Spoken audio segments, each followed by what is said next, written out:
अस्सलाम वालेकुम फ्रेंड्स, कैसे हो सब दोस्त। माशाल्लाह आज आपके लिए 4 बकरियां लाए हैं गब्बन तैयार और सोने वाली। जो बकरियां 10-15 दिन निकालेंगी सारी की सारी। ये देखें ना माशाल्लाह ओरिजिनल राजनपुरी प्योर में गुलाबी बकरियां। इन्हें छोड़ा वेला कर बकरी को वेला करो वो भी सीधा कर। माशाल्लाह ये देखें बड़े चड्डे हैं, पहले सुए में हैं चारों बकरियाँ। तो ये दो जो है ना खीरी बकरियाँ हैं और दो दांत हैं। ये माशाल्लाह बिल्कुल 3 बच्चे देंगी माशाल्लाह। इनके पेट देखें माशाल्लाह फुल हो गए, बिल्कुल हैवी बकरियां हैं चारें माशाल्लाह। ओरिजिनल राजनपुरी प्योर गुलाबी में है। टोर यार टोर और तो भैया आवेज भला बिल्कुल बड़े साइज में और बड़ी बकरियां हैं चारों माशाल्लाह।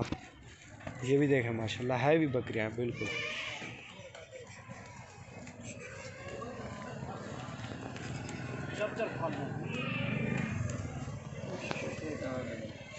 ये देखें ना माशाल्लाह 2 खीरी बकरियां हैं। वो खीरी खीरा नहीं कहाँ के है। देखो ना माशाल्लाह बिल्कुल हैवी बकरियां। ये किसी भी भाई को चाहिए ना हमसे रब्ता करें। Mohammad Kashif goat farm, location है देरा गाजी खान माशाल्लाह। व्हाट्सअप नंबर मैं आपको बता दूँ 0349474588। ये मेरा व्हाट्सअप नंबर है। ये किसी भी भाई को चाहिए ना माशाल्लाह ये आपको मिल जाएगी बड़े चड्डे में बिल्कुल ओरिजिनल राजनपुरी गारंटी की माशाल्लाह।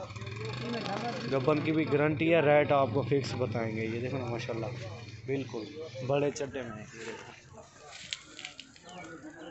इसको भी देखें माशाल्लाह बिल्कुल ओरिजिनल राजनपुरी में चारों बकरियाँ। एक सीधा कर यार 4 लाइन थे झाला इवें में झलो लाइन थे सीधा करो देखना माशाल्लाह ओरिजिनल प्योर राजनपुरी में। मोहम्मद काशिफ गोट फार्म देरा गाजी खान। तो ये मेरी लोकेशन है। ये किसी भी भाई को चाहिए ना अगर कार्गो मंगवाना चाहता है तो कार्गो आपको मिल जाएगी। अगर ख़ुद भी कोई आना चाहता है ना आपको ये मिल जाएगी माशाल्लाह ओरिजिनल राजनपुरी में। ये भी नाल का माशाल्लाह बिल्कुल प्योर राजनपुरी। ठीक है छोड़